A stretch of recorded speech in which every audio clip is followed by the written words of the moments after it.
Hello and thank you for joining the PLURI course called Languages in Focus from EU Policy to Multilingual Education. This course is part of the PLURI project, which is funded by the European Union.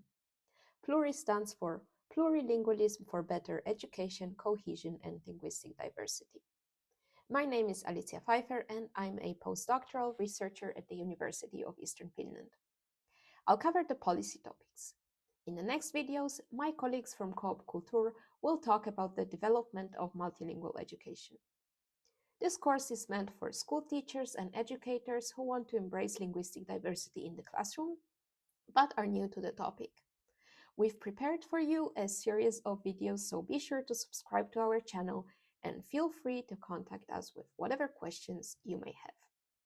Also, a quick disclaimer. Any opinions presented in these videos are our own and do not necessarily reflect the views of the European Union or the European Education and Culture Executive Agency. Let's begin. This is the first video in the policy chapter. First, I'm going to paint a picture of linguistic diversity in the European Union. We'll approach linguistic diversity from different angles and focus on how each of these angles changes the picture a little bit. Then I'll show how the European language policy developed over the years, and it's something that has been around already for quite some time, so we'll just look at the main shifts. At the end, you will get a little homework so you can see for yourself how linguistic diversity looks in your area. Now, this is a very introductory course, so we are actually not trying to tell you absolutely everything about this topic, but we will direct you to resources where you can find more information. We are recording this video in the early 2026, when the European Union is a group of 27 countries, and the map here on the right-hand side of the slides illustrates these countries. At the same time, the European Union has 24 official languages. So the numbers are not the same, 27 member states and 24 official languages. This is because some countries have the same official language. But you may also wonder, why does the European Union need 24 official languages? And this is a direct consequence of the language policy that seeks to promote linguistic diversity, and therefore all these official languages have an equal status. And linguistic diversity grows with EU integration. The European Union started off as a local alliance, but every time new countries joined it, they brought in more languages. If we imagine the graphic on the left-hand side, which represents the growth of the European Union, so if we imagine this graphic with the same colors as the map of official languages, we will see that greater linguistic diversity is a consequence of European integration. And this, of course, has an impact on how language policy developed in the European Union. So how exactly did it develop? Well, we will get back to it in the next few slides.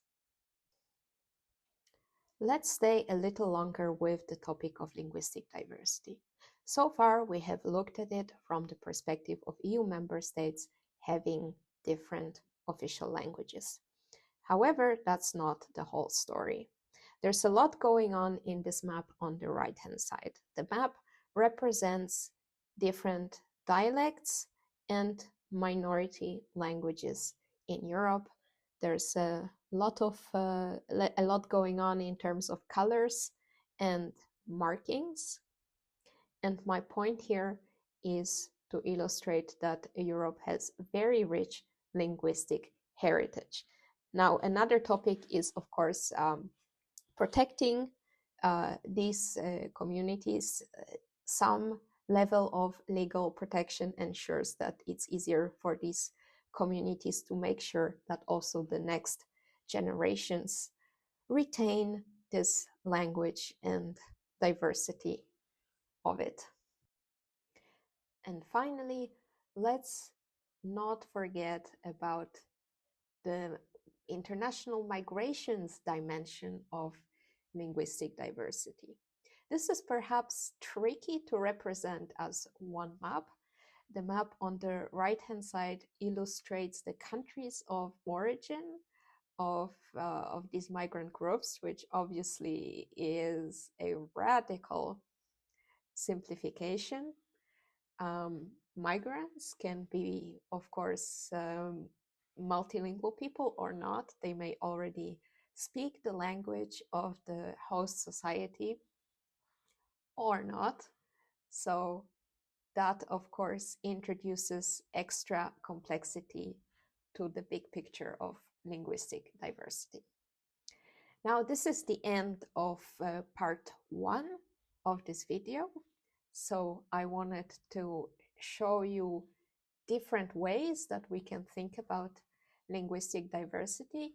We started by looking at the different official languages in the European Union. Here you can still take a look on the left-hand side. This is the map of official languages in various countries in Europe. Then we discussed about internal linguistic diversity in each countries. There are regional dialects, there are minority languages.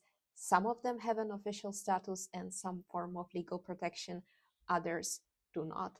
And finally, there are migrant groups for whom it is also important to secure some form of linguistic cohesion to facilitate their integration into the society and maybe better understanding of these groups for the society. Okay, let's move on now to part 2 of the video. We are ready to move on to part 2 of this video, and now we will focus on the history of the language policy. So the important thing to remember is that the language policy has always existed, even in the early days of the European Union, when it was still a pretty small group of countries. At that point, it seemed very reasonable to just learn each other's languages and through it improve the collaboration. Then in the 1960s and 70s, to support this learning of languages, there was a need to actually research the topic thoroughly, understand how people learn the language and how to do it better. This is maybe also the time when the need for some form of standardized model was first recognized, but it definitely took a long time to develop it. That did not happen until 2001 and the launch of the Common European Framework of Reference for Languages together with the European Language Portfolio. Today, this is definitely the standard at the heart of language learning programs in the European Union. It's definitely also recognized more broadly. I will not delve into the finer details of this framework, but if you are interested to find out more, Council of Europe has a portal, the Language Policy Portal, where you can find more information about how the policy has developed. The important thing to know is that it is definitely far from done, and there are still many challenges that we need to solve.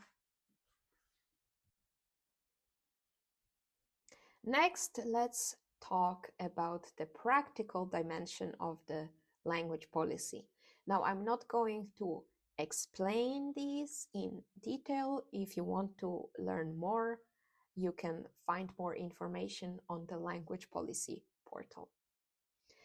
So first, we have the Erasmus Plus program, which is perhaps the most well-known of all of these program that promotes international collaboration in education and also international mobility of students and staff at education institutions, among other things.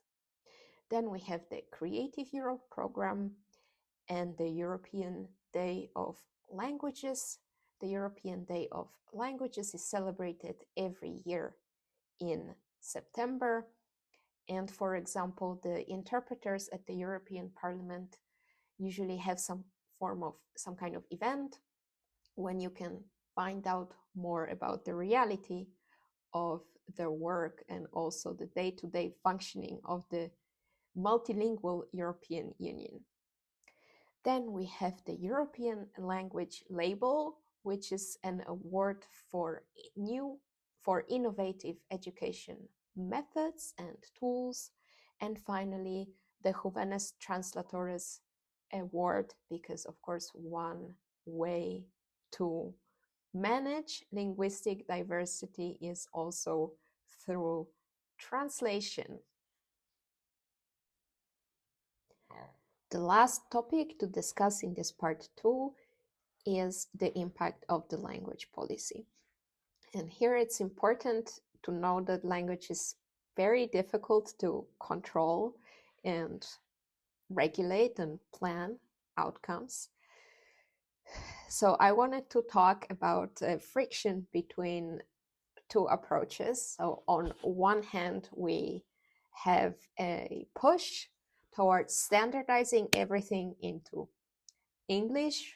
I think what our education has achieved is that English has become very widespread in the European Union, but also more globally. However, the European language policies, one of its aims was to have European be fluent in at least 2 languages in addition to their mother tongue. So yes, we can see these sort of 2 opposite approaches in a way. One has to do with standardizing into English, and the other one is this more multilingual approach where we are able to have actually conversations with different linguistic communities. Right, that's it for now, and let's move on to the recap.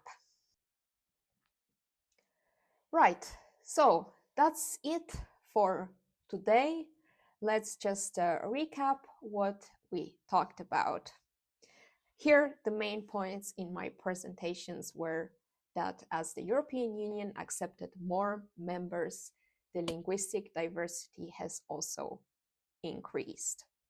So what we have to know is that European integration wouldn't be possible without language policy, and of course, some form of a language policy existed from the very beginning. Language policy supports language learning and rights for linguistic minorities. So this is what I mean when I talk about language policy.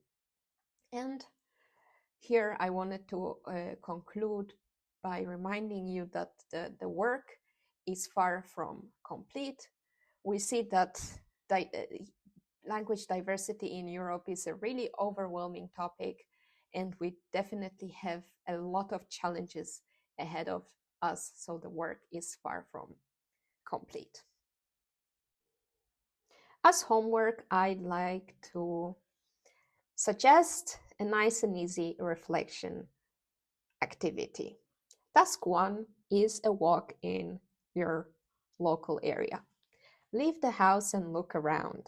Read signs and listen to people's conversations in the street. What languages are used in your local area and which ones are official? However, if you're not able to leave the house right now, why don't you visit a website of a public institution in your country? Check whether it's possible to change the language version of that website, and if it is, what options are available and why. You're welcome to do any or both of these activities and share your reflections with us in the comments section. Thank you for watching this video about the basics of the European language policy. If you're interested in languages, you will find more resources on our website. Just click the link below or scan the QR code right next to me. And I'll see you in the next video.